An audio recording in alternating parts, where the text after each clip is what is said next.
예배는 해치우는 것이 아니라 마음을 쏟아내는 것이라고 말씀하신 부분이 기억이 많이 남습니다. 오늘 예배를 해치우러 오셨나요?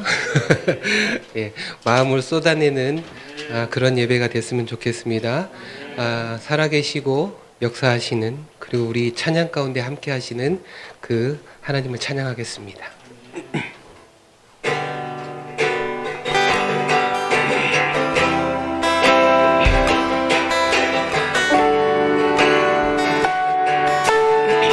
살아계신 하나님, 살아계신 하나님, 역사하는 하나님, 우리 찬양 가운데, 우리 찬양 가운데 거하시는 하나님, 우리 한 번 더 살아계신 하나님, 살아계신 하나님, 역사하는 하나님, 역사하는 하나님, 아멘. 우리 찬양 가운데, 우리 찬양 가운데 임하시는 하나님, 손을 들어 찬양,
말씀으로 약속 주신 우리 하나님을 찬양하겠습니다.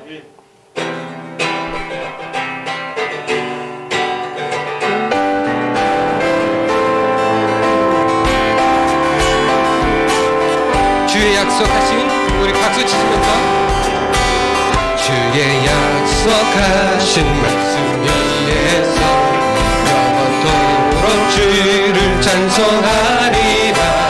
소리 높여 주께 영광 돌리며 약속 믿고 듣게 서리라. 주의 약속하신 말씀 위에서 세상 영원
예수로 충만하네. 영원하나 내 안에 사랑해. 우리 마지막으로 한번 고백합니다. 난 예수로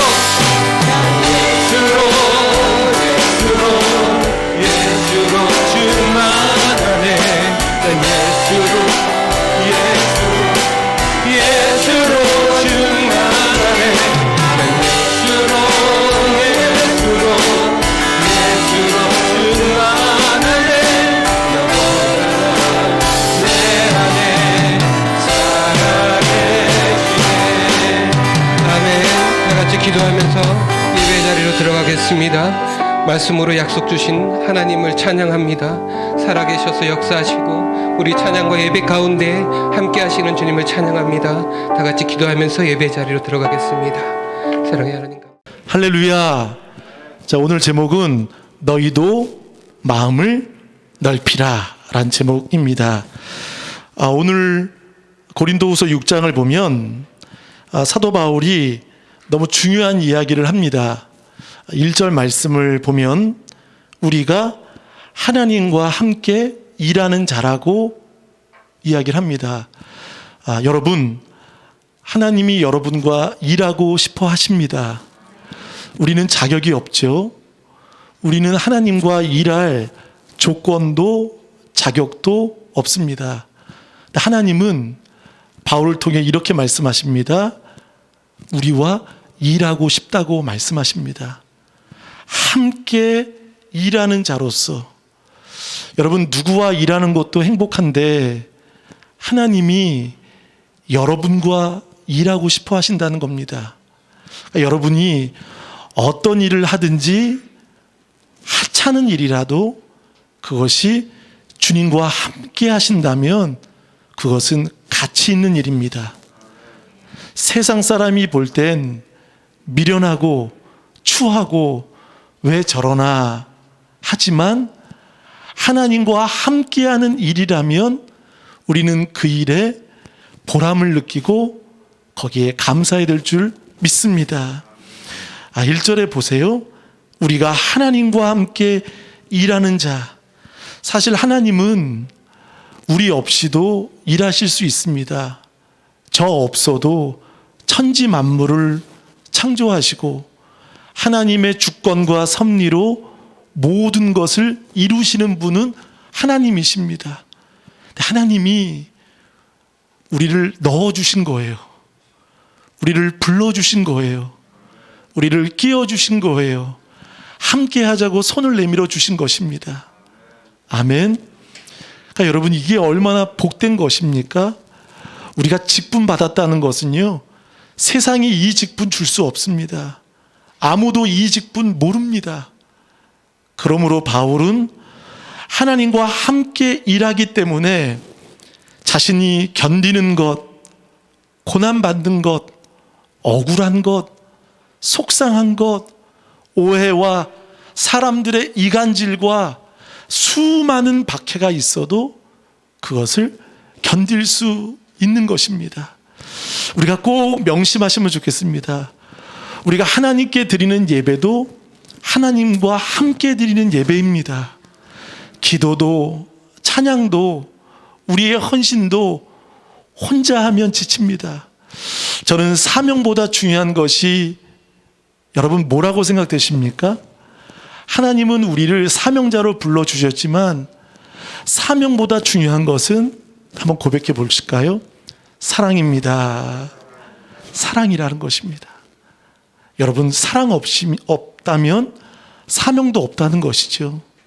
사랑이 없으면요, 모든 게 의무입니다. 모든 게 기계적인, 형식적인 그저 순서에 불과할 뿐입니다.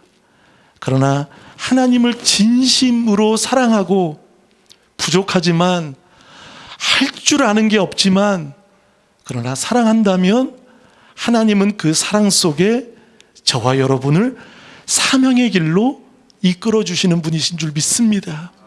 그래서 오늘 보세요. 1절이 계속 저는 묵상이 됐어요. 내가 무엇인데, 내가 뭔데, 하나님이 함께 일하는 자로서 권한다. 그러면서 이렇게 말씀하시죠. 하나님의 은혜를 헛되이 받지 말라입니다. 그럼 여러분, 당시 이 고린도 교회 안에는 하나님의 은혜를 헛되이 받는 사람들도 있었던 것입니다. 무가치하게 은혜는 받았는데, 놀라운 경험은 있는데 헛되이 살아가는 사람들이 많았기 때문에 바울이 분명하게 말하는 겁니다. 여러분, 우리는 하나님의 은혜를 헛되이 받아서는 안 됩니다. 헛되이 받는 사람은 하나님과 함께 일할 수가 없습니다. 하나님 혼자 일하시도록 만드는 것이죠. 그래서 믿음은 무엇입니까? 믿음은 하나님과 함께 일하는 것입니다. 아멘. 그래서 외롭지가 않은 거예요. 거기가 감옥이라도, 그곳이 병원이라도, 그것이 골방이라도, 거기가 광야라도 하나님과 함께 한다면 외롭지가 않은 거예요. 여러분, 광야의 다윗도 보세요. 감옥에 있었던 요셉을 보세요. 얼마나 외롭겠습니까? 억울한 일 많죠? 힘든 일 많죠? 그러나 묵묵히 이길 수 있었던 것은 혼자가 아니라, 홀로가 아니라 하나님이 함께 하신다는 것입니다. 설교를 준비하면서 이런 생각을 해봤어요. 우리가 어릴 적에 아이들끼리 싸울 때가 있죠. 말싸움 할 때 여러분, 못 이기는 친구가 있습니다. 못 이기는 친구. 아무리 해도 못 이기는 친구가 있어요. 어떻게 하면 못 이길까요? 아무리 우리 여자친구들이 막 얘기하죠. 수많은 얘기를 하고 그 친구에 대해서 안 좋은 점, 못난 점 막 꼬치꼬치 얘기해도 한마디 하면 이겨요. 따라합니다. 반사. 따라합니다. 반사. 한번 해보세요. 반사. 그럼 이기는 거예요. 그 친구는 1시간 동안 떠들었어요. 2시간 동안 열을 냈어요. 머리 뚜껑 다 열리고 너 미워, 못됐어, 못생겼어. 근데 마지막에 가만히, 저는 한산을 보면서 영화 이순신 장군 이번에 올라가셔서 추첨에 뽑히시길 바라겠습니다. 한산에 보니까 이순신 장군 대사가 없어요. 대사가 없어요. 근데 그 리더십이요, 사모하고 저거 울었어요. 말이 없는데도요, 그 많은 외적과 그 많은 모함과 그 많은 그 아군 속에서도 그 이간질들이 얼마나 많은지 말이 없어요. 근데 그 마음이 넓은 거예요. 오늘 제목이 뭐죠? 마음을 넓히라는 거예요. 여러분, 은혜는 무엇입니까? 은혜는요, 마음이 넓어지는 겁니다. 그래서 아까 우리 아이들이 반사하는 친구 못 이긴다고 했죠? 이런 생각을 해봅니다. 어떤 마귀도, 누구도 우리를 이길 수 없는, 못 이기는 성도가 있습니다. 따라합니다. 은혜. 한번 똑같이 해보세요. 은혜. 또한 따라합니다. 감사. 이러면 됩니다. 누가, 어떤 사람들이 뭐라고 해도 거의 다 끝난 것 같아 보여도, 더 이상 일어날 수 없는 순간이 되어도 은혜라고 고백하십시오. 감사. 거기에 하나님은 함께 일하시길 원하십니다. 그렇죠? 현실은 그렇지 않아 보여도 은혜입니다, 감사입니다 라고 하면 우리는 이길 수 있는 거예요. 자, 우리 2절을 읽어보겠습니다. 시작. 이르시되 내가 은혜 베풀 때에 너에게 듣고 구원의 날에 너를 도왔다 하셨으니 보라, 지금은 은혜 받을 만한 때요, 보라, 지금은 구원의 날이로다. 아멘. 자, 은혜 베풀 때, 구원의 날, 너희에게 듣고 너를 도왔다 라고 말씀하셨죠. 그러니까 은혜는 하나님의 도움을 받는 겁니다. 자, 보세요. 거기 밑줄 쳐보세요. 보라, 지금은. 보라, 지금은. 여러분, 은혜는 언제 받는 거죠? 은혜는 보라는 주목입니다. 보라, 보십시오. 은혜는 지금 받는 것입니다. 여러분, 나중에요. 여러분, 지금 못 받으면 나중도 못 받습니다. 지금 은혜가 안 되면 나중도 없습니다. 우리가 나중에요 미루고 할 때, 그때는 없다는 거죠. 지금 받아야 되는 거죠. 오늘 이 말씀이 이사야 49장의 말씀입니다. 한번 앞에 스크린을 보겠습니다. 이사야 49장 8절 말씀입니다. 이사야 49장 8절 시작. 여호와께서 이같이 이르시되 은혜의 때에 내가 내게 응답하였고 구원의 날에 내가 너를 도왔도다. 내가 장차 너를 보호하여 너를 백성의 언약으로 삼으며 나라를 일으켜 그들에게 그 황무하였던 땅을 기업으로 상속하게 하리라. 자, 황무하였던 땅을 기업으로 어떻게 하신다고 했죠? 상속. 우리에게 상속하신다는 거예요. 근데 여기에 중요한 단어가 나옵니다. 내가, 중간에 보세요. 내가 장차. 자, 구약에는 그 은혜의 때, 구원의 때를 장차 이루어질 약속으로 말씀하셨습니다. 근데 보세요. 오늘 바울은요, 그때를 언제라고 말하죠? 보라, 지금은입니다. 아멘. 그러니까 여러분, 지금은 어떤 때라고요? 은혜 받을 때 구원의 날이라는 것을 저와 여러분 믿으시길 바라겠습니다. 그러니까 지금 얼마나 복됩니까? 은혜 받을 준비 되셨습니까? 은혜 받을 여러분 되시길 바라겠습니다. 지금을 놓치면 안 된다는 거예요. 여러분, 지금을 놓치지요? 우리가 순간순간마다 놓침으로 인해서 후회가 될 때가 있지 않습니까? 성도는요, 지금을 소중히 여겨야 합니다. 지금을 놓치면, 지금 못 받으면 나중도 은혜를 못 받습니다. 간혹 우리 이런 생각과 이런 이야기를 많이 합니다. 예전에, 왕년에, 과거에 그 은혜와 과거의 기도, 사실 저도 과거 얘기하면 할 거 많습니다. 몇 시간 기도하고 산기도 바닷기도 가고 광야기도 하고 골방기도 하고. 근데 여러분, 그게 중요한 게 아니라는 거예요. 과거에 어떻든, 그러나 지금 이 자리, 이 순간에 내가 받은 은혜에 하나님께 감사하고 있는가, 지금이 중요하다는 것이죠. 우리 좋은 가족 여러분, 지금 승리하시길 축복합니다. 그래서 은혜는요, 항상 감사와 함께 갑니다. 은혜 받은 자는 헛되이 받지 않는 자. 여러분, 예수님께서 한 마을에 들어가실 때 10명의 나병 환자를 만나죠. 10명의 나병 환자를 만나는데 그들이 소리쳐 외칩니다. 우리를 불쌍히 여겨 주소서. 예수님이 보시고 그들을 긍휼히 여기십니다. 그래서 가서 제사장들에게 내 몸을 보이라 라고 예수님 말씀하십니다. 그들이 얼마나 신났는지, 회복은 안 됐는데 일단 가보는 거예요. 일단 뛰어가 보는 거예요. 나병 환자는 제사장을 만날 수 없습니다. 근데 그들은 그 말씀을 믿음으로 받아들이고 가는 중에 고침을 받습니다. 할렐루야. 그런데 중요한 것은 여기입니다. 거기에 한 사람만 돌아온다는 거예요. 누구입니까? 사마리아 사람입니다. 돌아와 엎드려 감사하여 이르되. 예수님이 말씀하시죠. 10명이 고침 받았는데 9은 어디 있느냐. 여러분, 10명은 다 은혜를 받은 거죠. 다 받았어요.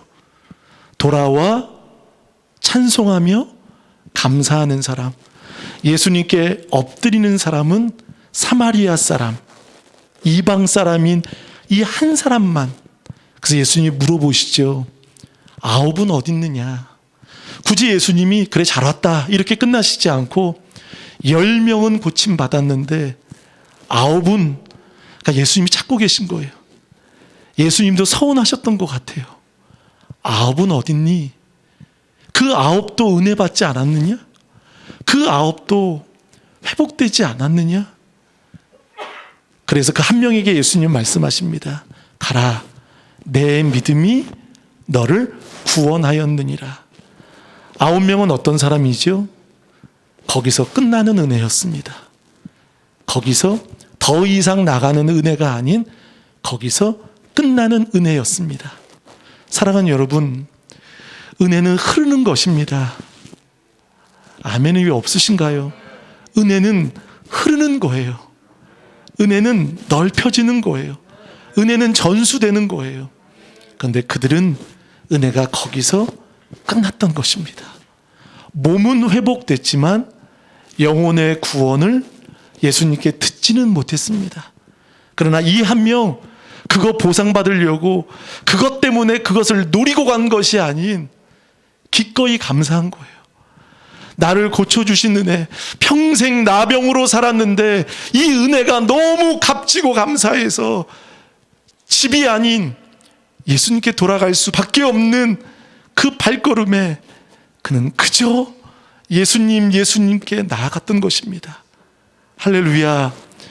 이 은혜를 받으시는 저와 여러분 되시길 축복합니다. 우리 3절을 다 같이 읽어보겠습니다. 시작. 직분이 비방을 받지 않게 하려고 무엇에든지 아무에게도 거리끼지 않게 하고. 사도 바울은 고린도 교회 안에 많은 오해들이 있었습니다. 사도로서 개척을 했는데 인정을 못 받는 거예요. 자격도 없고 사도가 아니다. 여러 가지 오해로 바울을 이간질시킵니다. 그럼에도 바울은 이렇게 말하지요. 이 직분이 비방을 받지 않게 하려고 무엇에든지 아무에게도 거리끼지 않게 하고. 저는 이 말씀을 보면서 바울이 지금 사역을 하면서도 지금 살 얼음판을 걷고 있는 것 같지 않습니까? 자신이 긴장하는 거예요. 누구도 방해되지 않고 나의 사역을 통해서 누가 실족되지 않고 누가 넘어지지 않고 누구도 걸림돌 되지 않도록 나로 인해서 방해받지 않고 나로 인해서 누군가가 시험 들지 않도록 사도 바울이 지금 신중하고 몸을 살피고 서로를 보고 있는 거예요. 아멘. 여러분, 사도 바울이 그래도 됩니까? 담대하게 전해야 사람 아닙니까? 물론 담대할 땐 담대했지만 그러나 살펴보는 거예요. 나로 인해서 거리끼거나 나로 인해서 이 직분을 통해서 비방받지 하나님의 영광이 또 가리거나. 그러니까 여러분 얼마나 조심하겠습니까? 횡단보도 건널 때도 질서를 지키고 누가 안 봐도 담배꽁초 함부로 안 버리고. 그러니까 이거는 우리 개인적인 사회적인 이야기일 수 있지만 그러나 내 안에 그리스도 계시다면 우리가 함부로 하지 않는 거예요. 말 한마디도 생각도 표현도. 그러니까 바울은 너무나 자기 스스로가 조심하면서도 영혼을 대하고 있다는 거예요. 무례하지 않는 거예요. 한국교회 때로는 어떤 청년과도 이야기했지만 저 자신도 그럴 수 있습니다. 가면을 쓰지 않았나. 어떤 분이 그러신데요. 목사님이, 그러니까 사모님이 그러시는 사모님이 계신데요. 강단에서 은혜인데 강단에선 좋은 말씀 하시는데 내려오시면 안 그런 거예요. 그러니까 그 목사님, 사모님의 마음속에 항상 이런 마음이 있어요. 내려오지 마. 내려가면 다른 거예요. 여러분, 다른 사람일까요? 한국 교회를 봐도 세습도 그렇고 함부로 무례하고 반말짓거리고 강단에서 뭘 하고 저주하고 욕하고 함부로 하고. 여러분, 오늘 바울 보세요. 아무에게도 거리끼지 않게 하기 위해서, 누구에게도 걸림돌 되지 않기 위해서 자신이 말 한마디라도 신앙생활을 그렇게 하고 있다는 거예요. 그러면서 그가 어떤 고난을 받았는지 여러분 보실까요? 4, 5절을 읽어보겠습니다. 시작. 오직 모든 일에 하나님의 일꾼으로 자천하여 많이 견디는 것과 환난과 궁핍과 고난과 매 맞음과 갇힘과 난동과 수고로움과 자지 못함과 먹지 못함 가운데서도. 여러분, 우린 지금 이 고난 받고 계십니까? 피습 당합니까? 난동을 겪고 있습니까? 갇힌 적이 있으십니까? 자지 못하는 거, 수고로움, 이건 스스로가 그렇게 안 그래도 되는데, 그렇게 안 해도 되는데 스스로 누군가의 구원을 위해, 누군가를 세우기 위해 스스로를 자꾸 제한하는 거예요. 하지 않는 거예요. 여기서 중요한 단어 나오죠. 하나님의 일꾼으로서 거기 밑줄 쳐보세요. 자천하여. 자천이라는 말은 무엇입니까? 자천이라는 말을 한번 저를 보겠습니다. 스스로 천한 자리에 내려가는 거예요. 자천. 그러니까 즉 누군가의 추천을 받는 건데 그 추천을 받을 때 여러분 좋은 데 추천받고 싶지 않으십니까? 누구에게 좋은 곳에, 좋은 교회, 큰 교회, 대형 교회, 또 어느 직장 좋은 데 추천받고 싶지 않으세요? 우리 좋은 교회 성도님들 보니까 전혀 그런 분들 없으셔서 너무 소망스럽네요. 할렐루야. 근데 바울 보세요. 어디에 추천받고 싶은 거죠? 많이 견디는 것에, 많이 견딜 수 있는 곳, 거기를 바울은 9가지로 말합니다. 첫 번째, 환난, 궁핍, 고난, 매맞음, 갇힘, 난동, 수고로움, 자지 못함, 먹지 못함. 여기에 고난의 자리에 바울은 추천받고 싶다는 겁니다. 스스로 천한 자리에 내려가서 어떻게 된다는 거죠?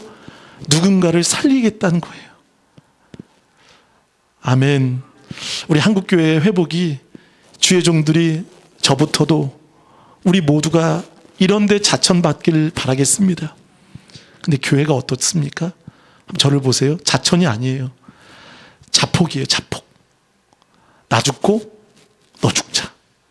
내가 싫으면 너도 싫어야 되고, 내가 교회가 싫으면 교회는 망해야 되고, 내가 싫으면 누구 다 싫어야 되고, 그렇지 않습니까? 근데 바울은요, 이것을 자천하는데 이 자리에 기꺼이 있는 거예요.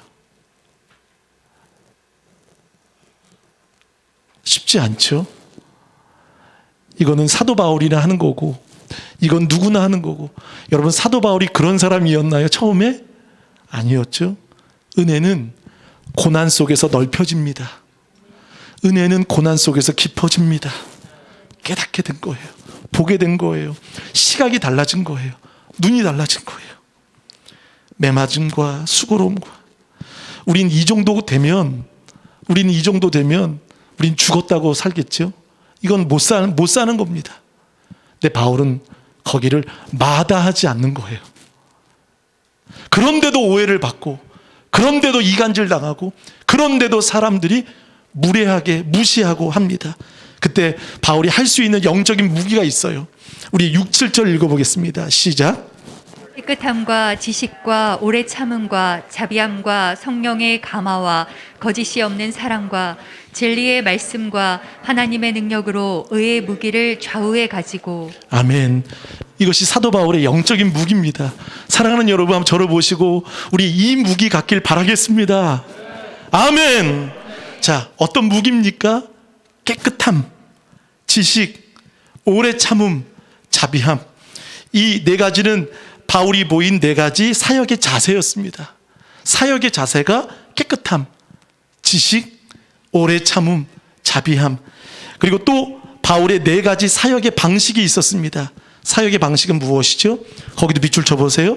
사역의 방식은 성령의 감화, 두 번째 거짓 없는 사랑, 세 번째 진리의 말씀, 네 번째 의의 무기. 아멘. 자, 보세요. 진리의 말씀은요, 한번 보세요. 오른손의 공격입니다. 하나님의 말씀으로 당시 유대 사회에서는 전신갑주를 입고 싸우지요.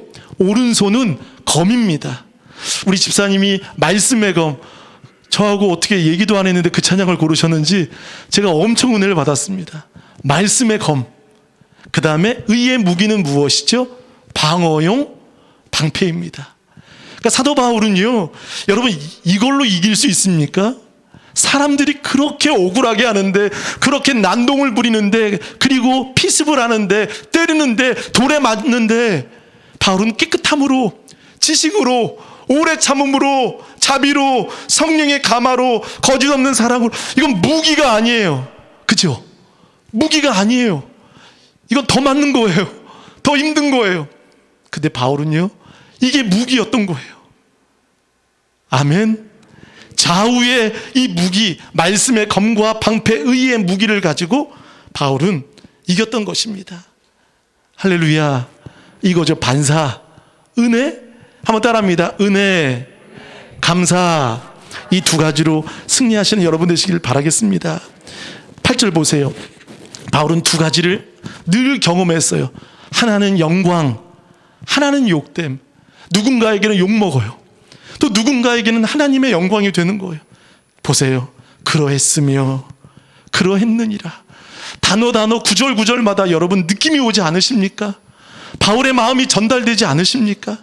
영광과 욕됨으로 그러했고, 악한 이름, 사람들은 악하다라고 바울을 몰아갔지만 그러나 하나님 보실 때는 아름다운 이름으로 나도 그러했느니라.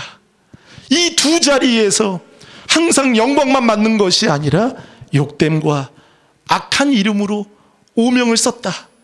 그러면서 바울은 하나님의 일꾼의 본질적인 이야기를 합니다.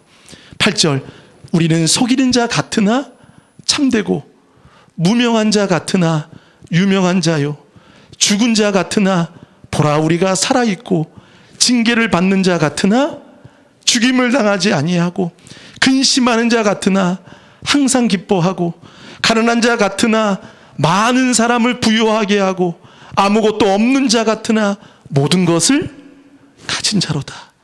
바울은 7가지의 모습을 말합니다. 사람들에게 비춰지는 모습은 속이는 자, 가난한 자, 또 징계받는 자, 죽은 자, 비춰진 모습은 그래요. 비춰진 모습은 그래요. 그러나 그의 실상의 모습은 어떻죠? 같으나 보세요. 유명하고 살아있고 기뻐하고 부유하고 아멘 나올 때까지 모든 것을 가진 자로다. 비춰진 모습은 그럴 수 있지만 그러나 하나님께 보여지는 실제의 모습은 같으나, 헬라어로 호스, 같으나 무명한 자 같으나 실제로는 기뻐하고 실제로는 살아있고 실제로는 모든 것을 가진 자. 정작 너희들이 볼 땐 불쌍하게 보이지만 그러나 나 스스로는 하나님이 함께 하시고 이 어려움을 기쁨으로 담당하는, 하나님과 함께 일하는 은혜 받은 자라는 그 선포 여러분 되시기를 축복합니다. 그러므로 바울은요, 어떤 욕이든 어떤 비난이든 어떤 것도 포용할 수 있다라고 이야기를 합니다. 왜 그럴까요? 그러므로 바울은 이렇게 말해요. 자, 11절 12절 읽어보시겠습니다. 시작. 고린도인들이여, 너희를 향하여 우리의 입이 열리고 우리의 마음이 넓어졌으니 너희가 우리 안에서 좁아진 것이 아니라 오직 너희 심정에서 좁아진 것이니라. 자, 이 구절 안에 바울이 왜 이렇게 이길 수 있는 이유를 설명하고 있지요. 고린도인들이여, 너희를 향하여 우리의 무엇이 열리고, 자, 밑줄 쳐보세요. 입이 열리고, 또 하나 우리의 마음이 넓어졌다는 거예요. 사랑하는 여러분, 입이 열리고 마음이 넓어지는 여러분 되시길 바라겠습니다. 입이 열렸다는 것은요, 감추지 않겠다는 겁니다. 이제 더 진실이 복음을 전하겠다는 것이고, 마음이 넓어졌다는 것은 자신을 불쌍하게 보는 사람들이 있지만 오히려 그 앞에서도 나는 당당히 입을 열고 그들의 비난까지도 받고 포용하고. 그러니까 여러분, 뭐 아닌 거에도 우리가 넘어질 때 있지요. 근데 사실 성도는요, 은혜가 충만하면 마음이 넓어지면요 그냥 초월합니다. 아멘. 그러니까 시시콜콜 따지지 않습니다. 불평은 뭐죠? 불평은 따집니다. 원망은 자기 자리에 뭔가 이런 대접에 대해서 불만을 가지고 따집니다. 은혜는 뭔가요? 은혜는 베풉니다. 불평은 따지지만 고린도인들은 따지는 사람들이었습니다. 바울에게 조건이나 너가 사도냐, 너가 누구냐라고 계속 따지고 따졌습니다.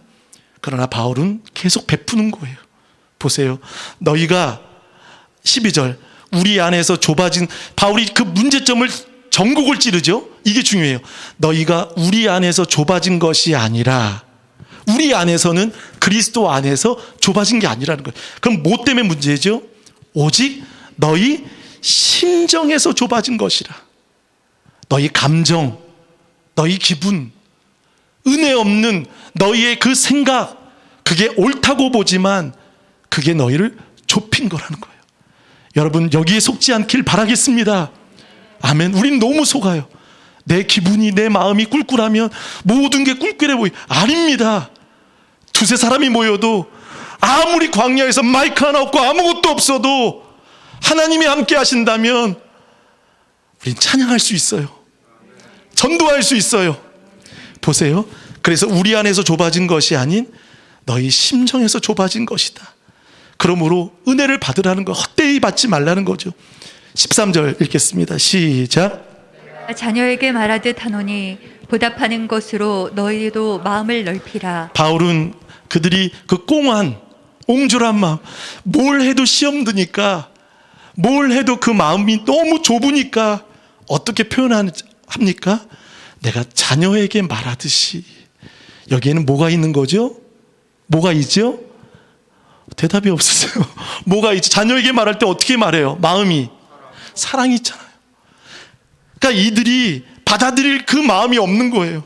그러니까 바울은 자녀에게 말하듯 하노니 타이르듯 보답하는 것으로 너희도 마음을 넓히라. 거기 밑줄 쳐보겠습니다. 그러니까 바울의 소원이 뭐죠? 마음을 넓히라는 거예요. 여러분, 신앙의 회복은 어디 있습니까? 마음을 넓히시면 됩니다. 아멘. 우리 스스로 안 돼요. 우리 스스로 마음을 넓히기 위해서 안 돼요. 우리 야고보서를 한번 보실까요? 야고보서 5장 5절. 야고보서 5장 5절. 시작. 에서 사치하고 방종하여 살육의 날에 너의 마음을 살찌게 하였도다. 자, 여기에 마음은 어떤 마음이죠? 살찌는 거예요. 사랑하는 여러분, 신앙에 위험한 것 두 가지 마음이 있습니다. 첫 번째, 좁은 마음. 좁은 마음. 두 번째, 마음이 살찌는 것. 살찌는 게 여러분 여기 근거가 나오죠? 두 가지. 사치하는 거, 방종하는 거. 이 두 가지는 결국 이기적인 겁니다. 개인적인 거예요. 그러니까 바울은 이걸 조심하라는 거예요. 마음을 살찌거나 좁아진 마음이 아니라 넓어진 마음. 그래서 건강하게 서로도 마음이 넓어지고 정말 기쁨 안에서, 복음 안에서 여유롭고, 여러분, 우리 좋은 교회 성도님들이 마음이 넓어지길 바라겠습니다. 얼만큼? 얼만큼? 바다만큼 넓어졌으면 좋겠습니다. 어떤 문제가 있어도요, 막 난리 난 것처럼이 아니라 기도하지, 감사해야지, 이런 여유로움이 있으면 좋겠습니다. 아무것도 아닌데도 사실 깜짝깜짝 놀래요. 벌레가 나오지요, 집에. 그럼 저는 누워있다가 난 큰일 날, 불 났는 줄 알았어요. 그럼 깨어보면 여기 하나, 벽 하나, 벽에 벌레 하나 있는 거예요. 근데 온 가족이 바들바들 떨면서 누굴 깨우죠? 누굴 깨우죠? 저를 깨워요. 벌레 잡는데 참 좋대요. 그래서 난리 난 거죠. 뭐 난리도 안 났어요. 우린 주변에 바울 보세요. 난동, 피습, 갇힘, 매임, 수고, 먹지 못함, 자지 못함. 이건 여러분 설명이 되십니까? 근데 마음이 넓으니까요, 되는 거예요. 여러분, 회심은 뭐죠? 회개는 뭐죠? 은혜는 뭐죠? 마음이 넓어지는 거예요. 이 한 가지 말씀드리겠습니다. 삭개오는 누가복음 19장에 보면 예수님을 만나기 위해 뽕나무에 올라갔죠. 집에서 이런 고백을 합니다. 주님, 제가 누구를 속였거나 빼앗은 일 있으면 두 마디를 하더라고요. 따라합니다. 주겠사오며 갚겠나이다. 여러분, 삭개오가 이런 이야기하는 게 굉장한 기적인 거 아십니까? 그는 부자 중에 부자고 욕심입니다. 다른 거 사람 보지 않습니다. 자기 만족밖에 없습니다. 사랑하는 여러분, 자기 만족만을 위해 살면 누군가는 실족합니다. 근데 삭개오는 회심할 때, 오늘 이 집에 구원이 임하겠다라고 말씀하실 때 삭개오는 뭐라고 말하죠? 주겠사오며 네 배나 갚겠나이다. 마음에 변화가 있었던 거예요. 마음에 회심이 넓어진 거예요. 겉으로는 모르죠. 제가 기도하겠습니다. 사랑하는 좋은 가족 모두가, 저도, 우리 어린 자녀들도 마음이 넓어져서 쫌팽이, 옹졸한 마음, 뭐 하나 시험 들었다 삐졌다 삐돌이, 뭐 옹색한 마음, 이거 싫어요 저거 싫어요 다음에 할래요, 그게 아니라 웃을 수 있는, 초월할 수 있는 하나님의 나라를 바라보며, 그래서 바울이 말하죠. 너희도 마음을 넓히라. 우리 7장 2절 읽고 마치겠습니다. 7장 2절입니다. 고린도후서 7장 2절 시작. 마음으로 우리를 영접하라. 우리는 아무에게도 불의를 행하지 않고 아무에게도 해롭게 하지 않고 아무에게서도 속여 빼앗은 일이 없노라. 아멘. 거기 밑줄 쳐보세요. 마음으로 우리를 영접하라. 이제 수용해달라라는 것입니다. 우리 이 시간 한 목소리로 기도하실 때, 하나님, 이제 우리의 마음이 너무 좁아졌었습니다.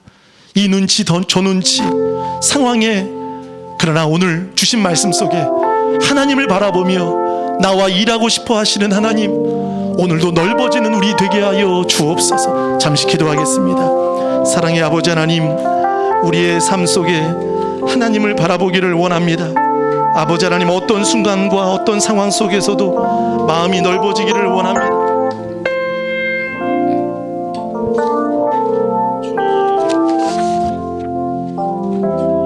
주님, 마음이, 너희도 마음을 넓히라. 원하노니, 너희에게 권하노니, 우리가 입을 열고 우리의 마음이 넓어졌으니 너희도 마음을 넓히라. 하나님, 한국교회가 마음이 넓지 않았습니다.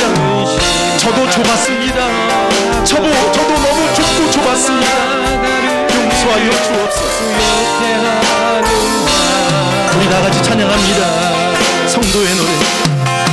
관람가나고 하고난 수고로움 속에도 성도는 그 믿음을 지켰네.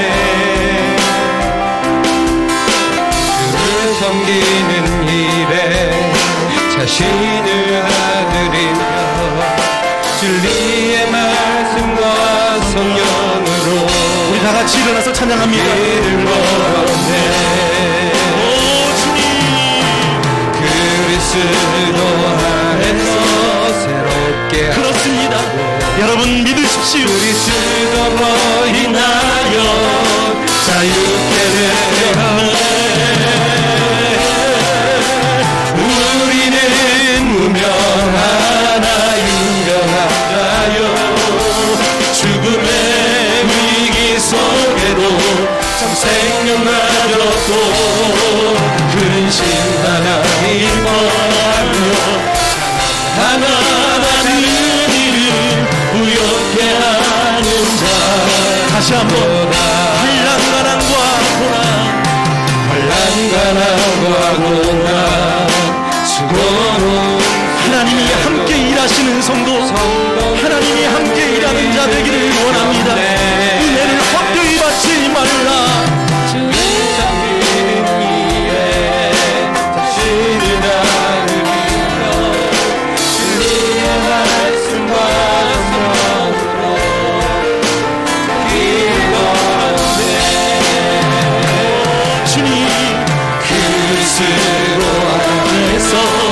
새롭게 하시며 그리스도 안에서 자유케 합니다.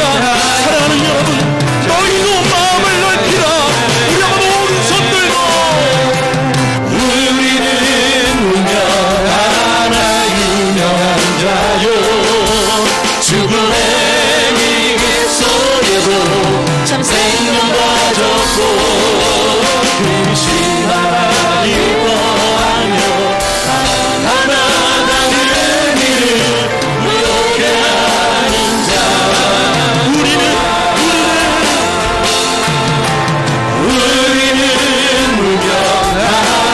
유명한 자. 죽음의 위기 속에 여러분 마음이 넓어져야 합니다. 그대를 사모하셔야 합니다. 할렐루야.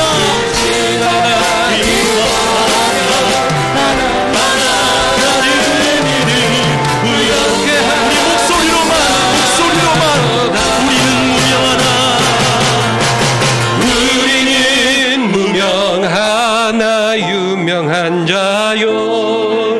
죽음의 위기 속에도 참 생명 가졌고 그 근심하나 기뻐하며 가난하나 다른 이름 부욕해 하는 우리 다 같이 마지막으로 우리는 무려 하나 유다 죽음의 위기 속에서 참 생명 가져서 근심하나 기뻐하며 하나 다른 이름 부욕해 하는 자로다. 모든 것 가진 자로다. 모든 것 가진